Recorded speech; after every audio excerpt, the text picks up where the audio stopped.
কারবালা। কারবালা নামটি সামনে আসলেই আমরা বুঝি এটি একটি শোকের নাম, হৃদয় বিদারী আর্তনাদের নাম, মুসলিম জাতির জন্য এক কষ্টের নাম।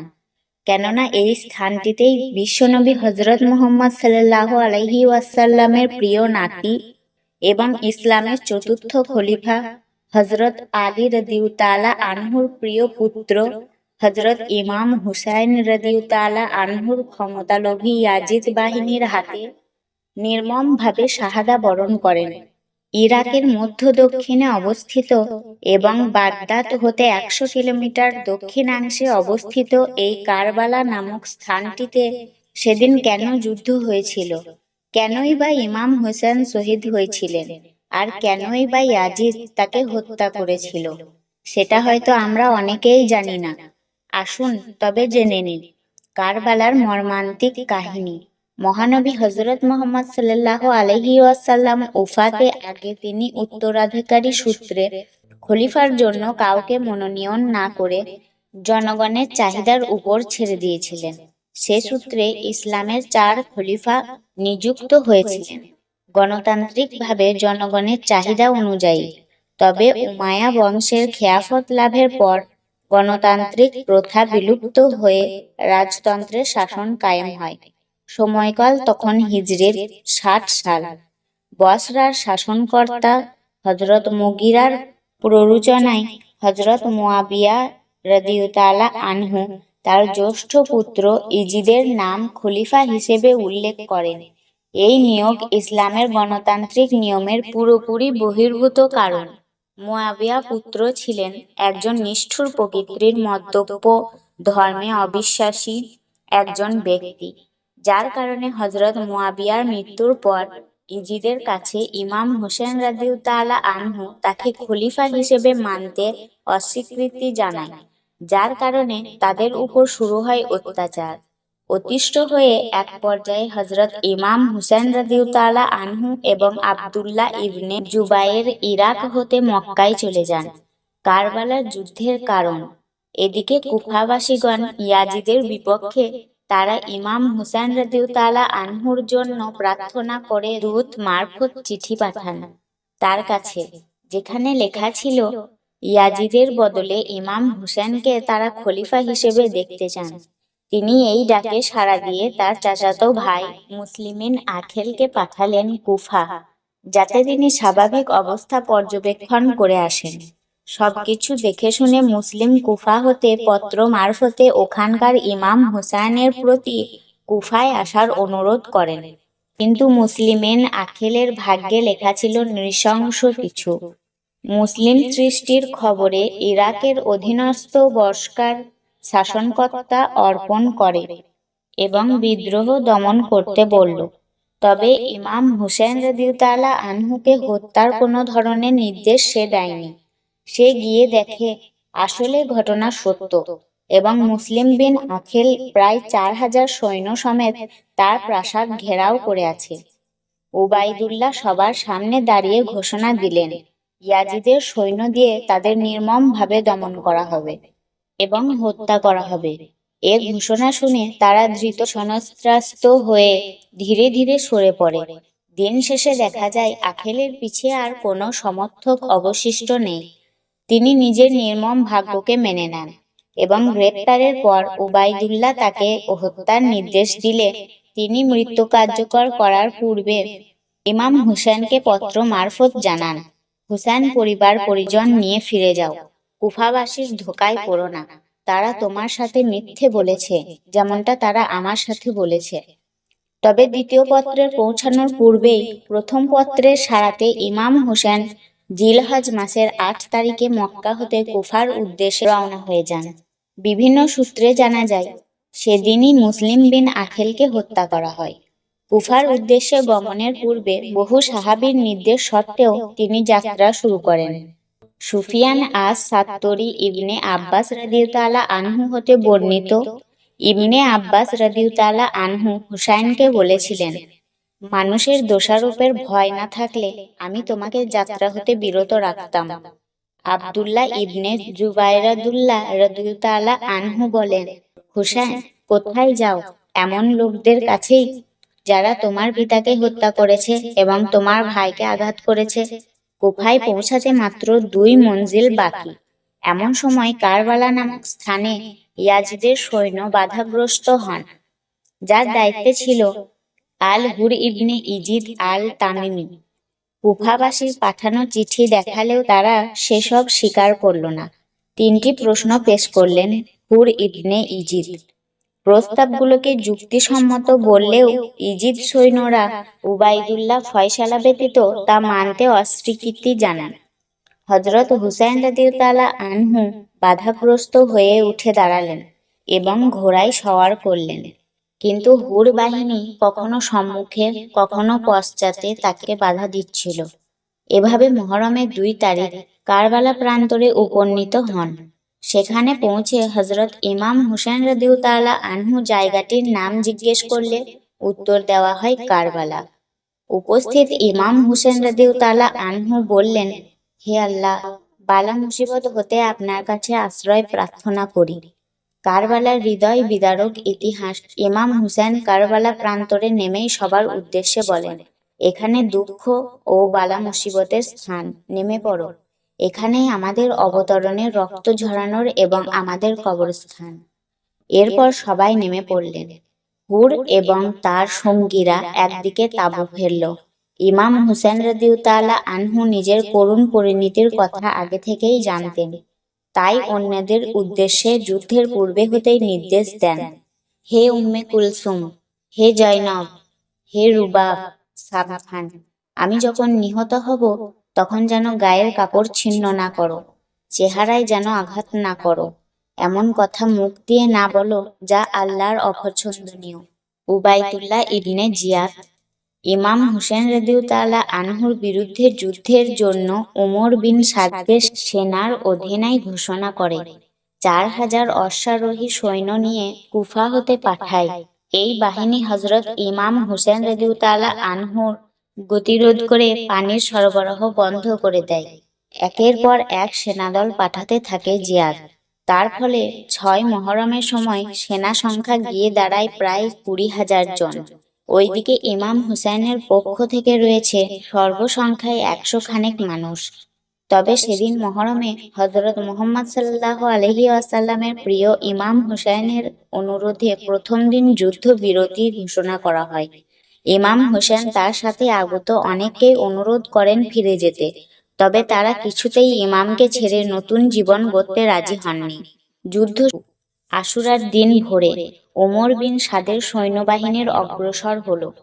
হযরত ইমাম হুসাইন রাদিয়াল্লাহু আনহু বারবার তাদের যুদ্ধ বিদ্রোহের দিকে না যেতে আহ্বান জানালেও তারা মোটেও কর্ণপাত করল না। অথচ এই কুফাবাসীদের রক্ষার্থেই ইমাম হুসাইন রাদিয়াল্লাহু আনহু রওনা হয়েছিলেন। অতঃপর ইমাম হুসাইন রাদিয়াল্লাহু আনহু দাঁড়িয়ে বলেছিলেন, হে জনগোষ্ঠী, তোমাদের এজন্যই ধ্বংস হোক যেই তোমরা জটিল পরিস্থিতিতেই আমার সাহায্য চেয়েছ, আর আমি তোমাদের সাহায্যার্থে ছুটে এসেছি। কিন্তু যে তরবারি আমার সাহায্যের পরিচালনার শপথ নিয়েছিলে, আজ আমাকেই হত্যার জন্য সেই তরবারি হাতে নিয়েছ। তোমরা যে আগুনে আমাকে জ্বালানোর জন্য প্রজ্বলিত করেছ, আমি চেয়েছিলাম এই আগুন দিয়ে আমার ও তোমাদের দুশমনদের জ্বালিয়ে দেব। আজ তোমরা নিজের বন্ধুকে হত্যা এবং দুশমনদের সাহায্যে ছুটে এসেছ। তোমাদের জন্য আফসোস। আল্লাহর কসম, আমার মৃত্যুর পর তোমরা বেশি দিন বাঁচবে না। তোমাদের জীবন কোনো সোয়ারীতি আহরণ এবং নেমে পড়া অধিক সময় স্থায়ী হবে না।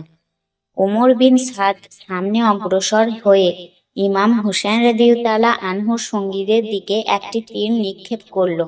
ইমাম হুসেনের নির্দেশে তার বাহিনীও পাল্টা 2টি অভিযান চালান এবং অনেকেই শাহাদাত বরণ করেন। এদিকে একটি চমৎকার ঘটনা ঘটে গেল।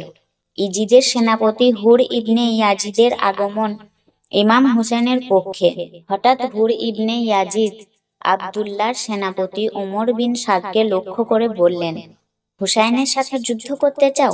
হ্যাঁ, আল্লাহর শপথ, এমন যুদ্ধ করব যাতে সহজেই শরীর হতে মাথাগুলো বিচ্ছিন্ন করা যায় আর হাতগুলো ধর থেকে পৃথক করা যায়। এই ছিল ওমরের জবাব। হুর ইবনে ইয়াজিদ ছিলেন কুফারের সবচেয়ে বড় পরীক্ষিত যোদ্ধা। তবে উমরের জবাবে তিনি দল থেকে পৃথক হয়ে যান এবং কাঁপতে থাকেন। মুহাজ্জিদ বিন আউস জিজ্ঞেস করলেন, তিনি কাঁপছে কেন? জবাবে হুর ইবনে বলল, আল্লাহর কসম, আমি নিজেকে বেহেশতে এবং দোজখের মাঝখানে দেখছি। তবে খোদার শপথ, বেহেশতে ব্যতীত অন্য কিছুকে প্রাধান্য দেব না। এতে যদি নিজের শরীর টুকরো হয় বা জ্বালিয়ে ভস্মীভূত করা হয়। তিনি হাত দিয়ে ইমাম হুসেনের দিকে অগ্রসর হতে থাকেন এবং বলতে থাকেন, হে আল্লাহ, তোমার দিকে প্রত্যাবর্তন করছি, আমার তওবা কবুল করো, কারণ আমি তো তোমার বন্ধু এবং তোমার নবী নন্দিনীদের সন্তানদের ভয় দেখিয়েছি। নিজের জীবন আল্লাহর পথে বিসর্জন দেওয়ার বাসনা নিয়ে তিনি ইমাম হুসেনের দলে চলে আসেন এবং যেহেতু তিনিই প্রথম ইমাম হুসেনের পথ রোধ করেছিলেন, তাই তিনিই প্রথম শহীদ হওয়ার আশা ব্যক্ত করেন ইমামের কাছে। বীরত্বের সাথে যুদ্ধ করে যখন তিনি শহীদ হন, তখন তার মরদেহ ইমাম হুসেনের নিকট আনলে তিনি মুখমণ্ডল থেকে ধুলোবালি সরিয়ে দিলেন। এবার ইমাম হুসেনের পুত্রদ্বয়ের মৃত্যু একের পর এক সাথী নিহত হওয়ার পর ইমাম হুসেনের পুত্র ইমাম আলী আকবর রাদিয়াল্লাহু আনহু যুদ্ধের অনুমতি নিয়ে বীরত্বের সাথে যুদ্ধ করে শ্রান্ত ক্লান্ত হয়ে এবং চরম পিপাসার্ত হয়ে পিতার নিকট ফিরে এসে পানি পান করার চরম আকুতি জানায়। তবে ইমাম হুসেন তাকে বীরত্বের সাথে যুদ্ধ শেষ করার নির্দেশ দিলে তিনি ফিরে যান এবং মুনকিজ বিন মুররা আবেদির ছুরা তীরে শাহাদাত বরণ করেন। এরপর কাসেম বিন হাসান রাদিয়াল্লাহু আনহুর মৃত্যুর পর ইমাম হুসেন তাঁবুর দরজায় এসে জয়নাবকে বললেন, আমার ছোট ছেলেকে দাও, তার কাছ থেকে বিদায় নিই। তবে ভাগ্যের কি নির্মম পরিহাস! দুধের শিশুকে হাতে তুলে নিয়ে চুমু দেওয়ার জন্য তুলবেন, এমন সময় হারমালা বিন কাহেলি ছুরা তীর শিশুর গলায় বিদ্ধ হয়, যার ফলে শিশুপুত্র আলী আসগর শহীদ হন। শিশুপুত্রকে নিচে রেখে তার তাজা রক্তে হাত রচিত হয়ে পড়ে এবং রক্ত ছুড়ে দেন আকাশের দিকে। এসব মুসিবত আমার জন্য খুবই সহজ, কেননা এসবই আল্লাহর রাস্তায় হচ্ছে এবং আল্লাহ দেখছেন। হযরত ইমাম বাকির রাদিয়াল্লাহু আনহু বলেন, ছুরি মারা রক্তকণা একটুও জমিনে ফিরে আসেনি। ইমাম হুসেনের ময়দানে অবতরণ, তিনি ময়দানে নেমে শত্রুপক্ষকে মল্লযুদ্ধের আহ্বান জানায়। দুশমন পক্ষের একে একে ইমাম হুসেনের আঘাতে ধরাশায়ী হচ্ছে। প্রচণ্ড যুদ্ধ চলতে চলতে শত্রুপক্ষ ইমাম হুসেনের তাঁবুর কাছে পৌঁছালে ইমাম হুসেন ফরিয়াদ জানায় যেন তাঁবুতে অবস্থিত নারীদের ক্ষতি করা না হয়। তিনি যতক্ষণ জীবিত আছেন কেউ যেন তাঁবুতে না ঢুকে। এরপরই সীমারের নেতৃত্বেই ইমাম হুসেনকে হত্যার পূর্ব প্রস্তুতি নেওয়া হয় এবং হামলা চালায় পাল্টা আক্রমণ। ইমাম হুসেন প্রতিরোধ করে তুলেন, তবে তিনি প্রচণ্ড পিপাসার্ত হয়ে পড়লে শত্রুপক্ষকে পানি চাইলে এক ফোঁটা পানি তাকে দেওয়া হলো না। অভিশপ্ত সীমারের থাকা দলের ইমাম হুসেনের বদনে প্রায় ৭২টি আঘাতে জর্জরিত করে ফেলে। দুর্বলতার দরুন বেশ কিছু সময় যুদ্ধ করতে সক্ষম ছিলেন না। এমন সময় একটি পাথর এসে তার পেশানিতে আঘাত করলে রক্ত গড়িয়ে তার জামা ভিজতে শুরু করে। তিনি রক্তের স্রোত বন্ধ করতে উদ্যত হলে একটি বিষাক্ত ত্রিশূল এসে ইমামের বুকে বিদ্ধ হয়। তিনি ত্রিশূলটি টেনে বের করেন এবং রক্ত বন্যার মতো গড়িয়ে পড়তে থাকে। তিনি যুদ্ধ করার শক্তি হারিয়ে নিস্তেজ হয়েও দাঁড়িয়ে রইলেন। এত সৈন্য থাকার পরেও কেউ মহানবীর প্রিয়কে হত্যা করার সাহস জোগাতে পারল না। কেবল আল্লাহর কাছে মহানবীর প্রিয়কে হত্যাকারী হিসেবে চিহ্নিত হওয়ার ভয়ে পিছু হটে যায়। তবে কান্দা গোত্রের মালিক বিন ইয়াসর হুসাইনের সাথে দাঁড়িয়ে তাকে অত্যন্ত খারাপ ভাষায় গালিগালাজ করে মাথায় তরবারি চালায়। তরবারি তার পাগড়ি ভেদ করে মাথায় ঢুকে যায়। পাগড়ি ছিল মহানবী হযরত মুহাম্মদ সাল্লাল্লাহু আলাইহি ওয়াসাল্লামের, যা ইমাম হুসেনের রক্তে রচিত হয়ে পড়ে। ইমাম একখানা রুমাল দিয়ে মাথা বাঁধলেন এবং একটি টুপি চাইলেন। এরপর পাগড়ি দিয়ে ভালোভাবে মাথা বাঁধলেন।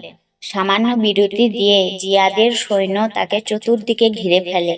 এরপর উমরের নির্দেশে বেশ কয়েকজন ইমাম হুসেনের মাথা থেকে ধড় আলাদা করতে এগিয়ে গেলেও ফিরে আসে। নাবালক ভাতিজা আব্দুল্লাহ ইবনে হাসান তাঁবু থেকে দৌড়ে এসে চাচার সামনে এসে দাঁড়ায়। তবে শত্রুপক্ষে তীরের আঘাতে সেও শহীদ হয়। শিমারজিল জওশন এগিয়ে আসলে ইমাম হোসেন আসরের নামাজ পড়ার অনুমতি চেয়ে নামাজ পড়াকালীন সেজদায় তখন নত হন। সে সময় সীমার তার ওয়াদা ভঙ্গ করে বলে, খোদার কসম, আমি তোমার মাথা বিচ্ছিন্ন করছি। এটা জেনেও যে তুমি মহানবীর দরিদ্র এবং পিতামাতার দিক হতেও অতি উত্তম। এই বলে মহানবীর প্রিয় দরিদ্রের শরীর থেকে মাথা বিচ্ছিন্ন করে ফেলে। কারবালার ইতিহাসের মর্মান্তিক ঘটনার পরিসমাপ্তি এখানেই ঘটে। অবশেষে যে কথাটি বলা যায়, ইমাম হোসেন রাদিয়াল্লাহু আনহু সত্য ও ন্যায় প্রতিষ্ঠার জন্য কুফাবাসীর আহ্বানে এগিয়ে গিয়েছিলেন। কোনো ধরনের যুদ্ধ প্রস্তুতি ছাড়াই বিশ্বাসঘাতকতা এবং হিংস্রতার করাল থাবায় তিনি শাহাদাত বরণ করেন।